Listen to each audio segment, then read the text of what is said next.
In this ArtCam tutorial, I'm going to attempt to show you the way I would go ahead and make this earring or necklace pendant. This picture here was emailed to me from a friend who needed a little bit of help on trying to figure out how to do the front and the back for the machining. What we have here is we have our sketch. This is a sketch that was emailed to me. I just simply imported it into ArtCam so I could actually see it and draw vectors on top. The thing that makes this pendant unique is it has this dome raised feature, which is actually hollow on the back as well. So you've got a dome on the back side and a dome on the inside to keep it from being very, very thick. So to start creating this, what I did was I imported this and I just basically traced this feature right here, because if you'll notice, they simply pretty much just repeat throughout the whole piece. So here I'll show you basically what I've done is I've created this one, then I copied it and rotated it over here, copied it, rotated it. If it needs to be flipped or mirrored, I'll fit, and just kind of put them in place. Now they don't obviously match up 100%, but this will give me a basic outline of the piece. And then I'll go through and I will clean up the vectors like I'll show here. Here's all the vectors that have been cleaned up. I went through later and cut all the overlaps off. Just basically note edited it and made it fit the piece that he had drawn. And then what I did was I just copied this entire vector set and I copied it into an ArtCam project. Created my ArtCam project, created my flat, and just copied and pasted it into ArtCam. As you see here, I've resized it obviously from the dimensions that he had requested for the demo purposes, just so the computer doesn't take so long to calculate the reliefs and so on and so forth. Now the easiest way I found to do this is, since we're going to have to dome it and then remove all the negative space and leave our features in here, I've found the way of adding color, and we'll just mess with the colors. You can see we have our color palette down here. So to get our colors, it's actually pretty straightforward. We're going to highlight a vector. This vector here, we want to color the entire inside. We'll color it blue. So we'll highlight that. We'll click on our blue color. It is now the primary color on our palette. We're going to go to vector and then flood fill vector. So that gives us a total blue. Now what we want to do is we want to create our features inside here a different color. So I have grouped them to where you click on one or click on all of them. You can barely see it, but they are all highlighted. We're going to color it yellow. So we're going to click on our light yellow here. It is now our primary color. Same thing, vector, flood fill vector. So that gives us what you see here. Now what I do is I want to take this border and I want to give that a color as well, just to make it easier to work with. So I'm going to highlight the outside, hold my shift key down, and highlight the inside one. I want to color that red, so we're going to click on red, vector, flood fill vector. And that is pretty much everything we need to make this piece. So I'm going to start with the dome first. We want to click on this vector, not the color, and we want to raise it. So we're going to highlight that, go to our shape editor, which is F12, give it a little bit of height. Everything here I am doing, I'm not doing it too specific, so I'm just making it up as I go. We're going to click add. And if we go to our 3D view, you will see that we now have just a plain old simple dome. So now what we want to do is we want to remove the negative space. What I mean by the negative space is all the stuff in blue. So we'll just come down here, we'll double click on our blue, or you can double click on the blue inside the piece. Let's just zero it out. Essentially what that does is it removes it. Now this outside ring of garbage here, we're not even going to worry about that for right now. One thing I want you to see is by doing that, these are flat. and in some places they connect. So we want to give each of these different features a little bit more definition. And the way I'm going to go about doing that is we're going to go back to our 2D view, double click on our yellow. We're just going to give it a little bit more height and a little bit more angle. So we'll click add, go back to our 2D view, and you can see what we've got. One thing I do not like is the way it puts these ripples in it. It's not a big deal, it just doesn't look very good. So to get rid of most of that, not all, let's just go to relief and we'll smooth it out. We're going to go whole relief, one pass, apply. Give it a second and you can see what it did. It pretty much smoothed. It didn't smooth it all the way out, but it's a lot better than it was. So we'll cancel out of that now. Now we need to create our border. The easiest way to go about doing that, since we've already made our colors, is you can either double click on it down here or double click on it up there, and we want to give it a little bit of a contour on the top. Let's go back to our 2D view. Like I said, I'm just making this up, so we'll click add and see what it does. Now what I'm actually going for is I want my border to be up just a little bit above the features. Now one thing you will notice is we've got a little bit of garbage here because I added it. Now let's go ahead and undo that. Edit, undo. Instead of clicking add, let's go merge high. And there we go, we've gotten rid of all the garbage that happens to be around it. Now we'll click close, and what I want you to see is if you were doing this to certain specifications, certain heights, up here on our assistant tab we've got the max height, which is just from the top part, which is from the bottom of the relief to the top of the relief is 1.53. Now you can go in and edit and change and make your adjustments to fit the customers or your specifications exactly. We're not going to worry about that right now. So here we've got pretty much the top of it drawn. So what we want to do is we want to add this to our master. Make sure use back relief is checked. And we're going to add this and then go in and create our back. The reason why we want to create a back is you'll notice how thick this is right here. If you were to make this out of gold, for one, it'd be really heavy, and two, the production cost would be pretty high. So we want to take into account of that, and if it's an earring, you don't want it pulling on somebody's lobe. So here we've got the top part added to the master. We're going to accept that, save our model.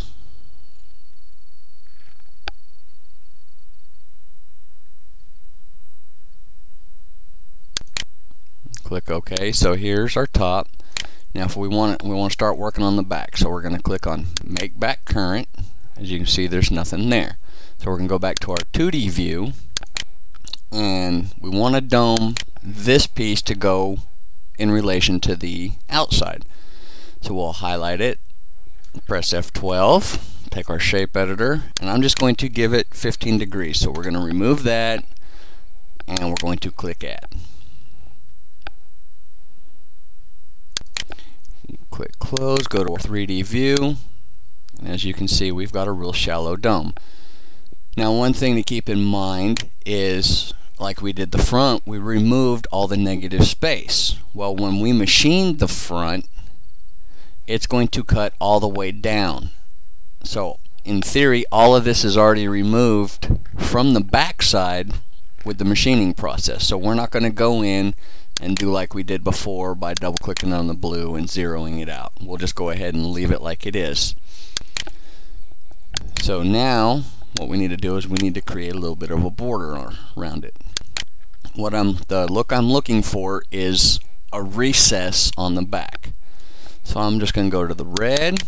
We don't need it domed because it's the back. We want it flat. We'll just give it a height of 5 millimeters. But instead of clicking add, which is going to go up, we're working from the back side, so we want to go down. So we'll click subtract. And in a second, I hope I can show you exactly what I mean by that. So we'll click close, look at our view, If we go to our X view and get our arrows, you will see that the dome starts from there, the center, and goes up, and our little border goes from the arrow and goes down. So now that's essentially our back is done. You know, we don't need to go in there and remove that because it's been removed from the front side. So now let's just go add it to master and hopefully it will make sense. Turn off our arrows. We're just going to give it the same assembly name. Make sure use back relief is checked. Click next.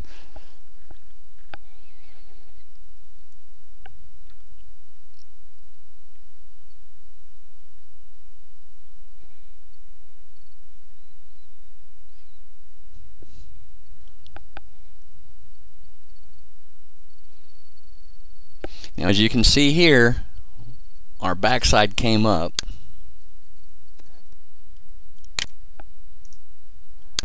And if we go look at the backside, we've got exactly what I was looking for. We've got a recess and then a dome to make the filigree features in there thinner. That way it doesn't weigh so much. Essentially, I think it gives it a lot better presentation.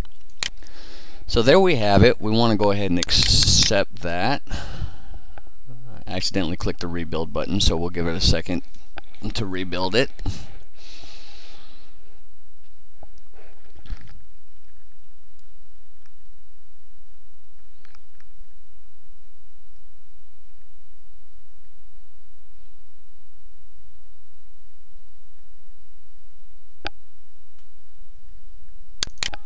We're going to accept, we are going to replace, and we want to save.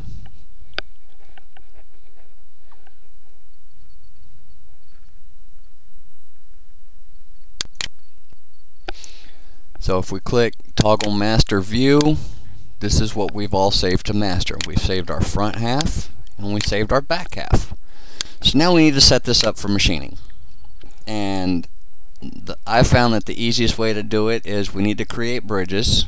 We're going to toggle back our master and let's go to make front current 3D view. What we need to do is we need to create a vector around it. That's going to be our vector for the machining process, and we need to create our bridges. I've already got these set up. We'll just go turn that layer on.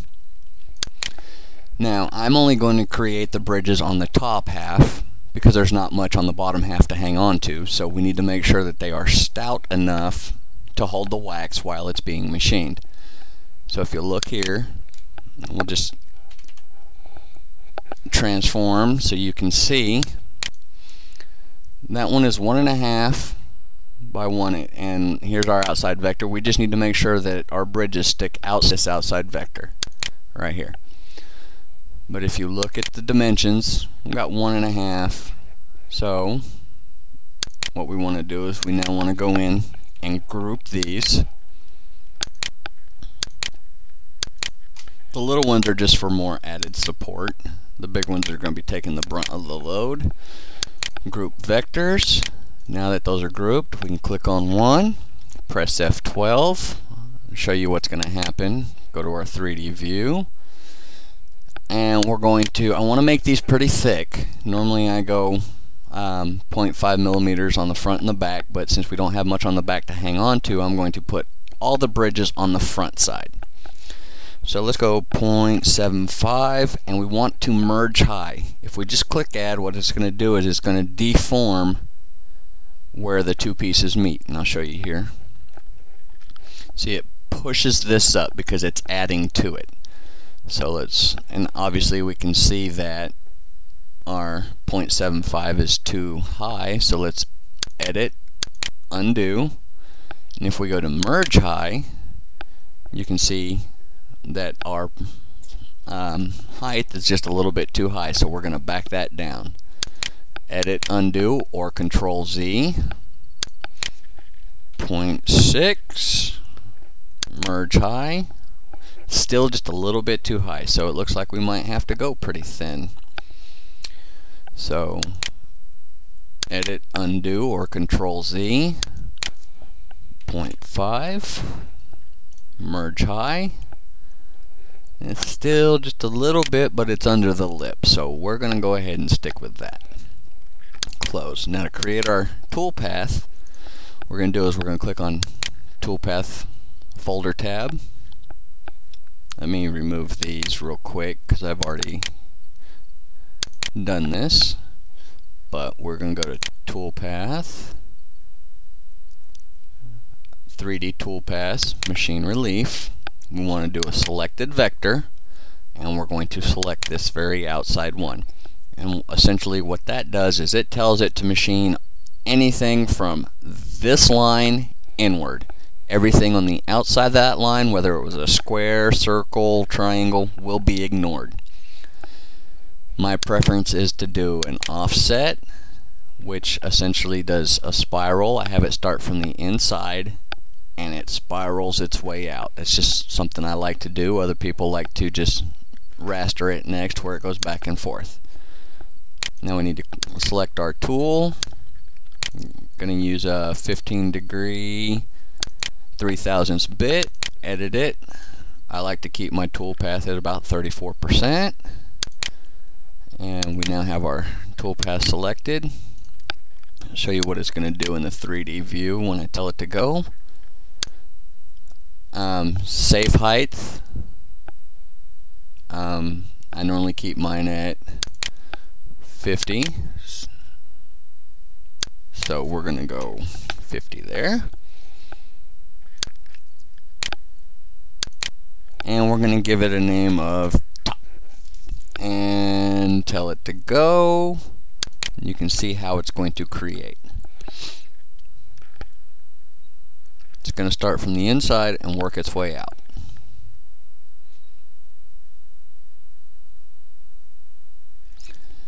So there is our top toolpath that we need. I'm going to go ahead and turn that off just from the view so we can see what's going on underneath it. Now what I need to do is go to JewelSmith and make the backside current. Now we need to create a toolpath for the backside. You notice I don't have any bridges over here. So now we're going to go back to our 2D view. And if you click on shade, you can see that that's our backside. We want to go to Toolpath, Machine Relief, just like we did before. Selected vector. I always do the offset, my own personal preference. Safe Z height is 50. And what that does is I have a flip fixture that is going to rotate my wax, so I need to make sure that before it rotates that my tool moves out of the way. So it moves up, my fixture rotates the wax, it comes down and does the backside. Tool selection, we're going to go ahead and use the same tool, but since there's not much of detail on the back at all, I'm going to edit the step over size and go to 45. And essentially what that's going to do is it's going to make the machining on the backside just a little bit faster.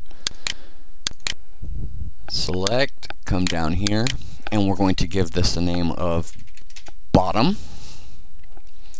And go to our 3D view. Click now. Oh, we forgot to select our vector. So we need to select our vector because we have selected vectors here. So that's the one that's going to stay inside. Click now, it's going to calculate the toolpath. It should be really quick because there's not much detail.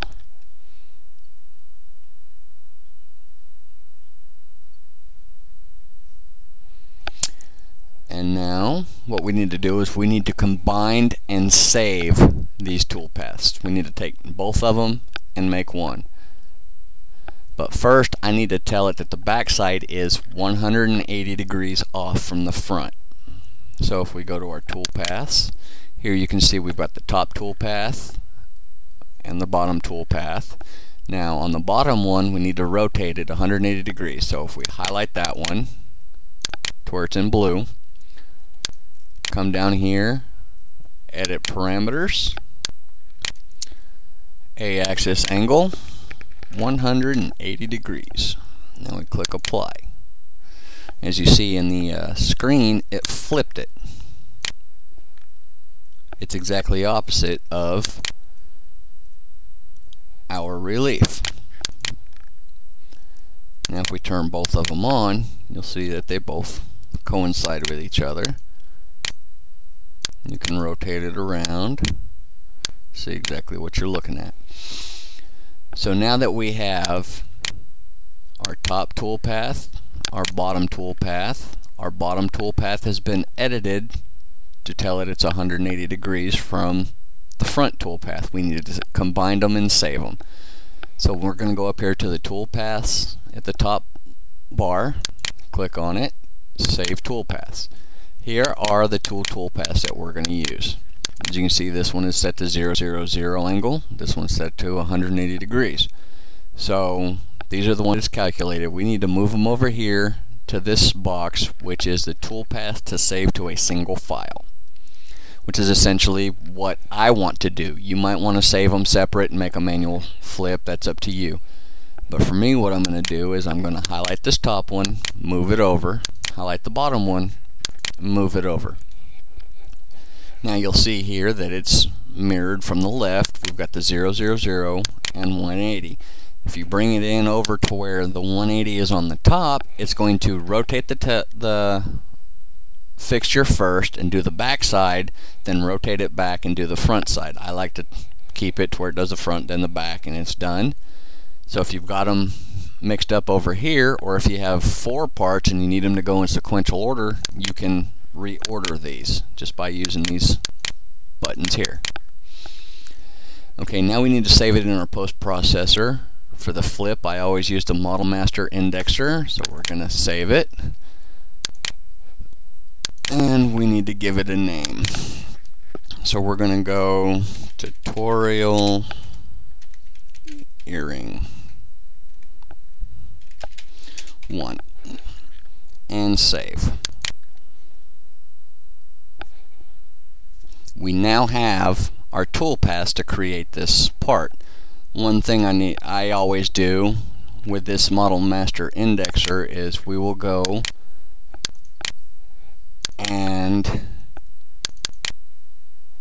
we're going to go to where we save the toolpath, which should be right in here, and let's edit it. You'll see that it puts this Y -40 move in there. For the Model Master, it moves out of the way so it can rotate the table. I move mine up in Z so it can rotate the rotary axis. So I just go in and take these out. Now there's 3 of them. Click delete on that one, delete to remove the line, edit, find A180. If you'll notice, we've got our Y -40 right above the A180, so we're going to highlight it, delete, remove the space, click cancel. Now scroll all the way down, and there's the 3rd one. I just go ahead and take them out. File, save. Our toolpath is now ready to go to the machine. I hope you found this tutorial informative and productive. Thank you.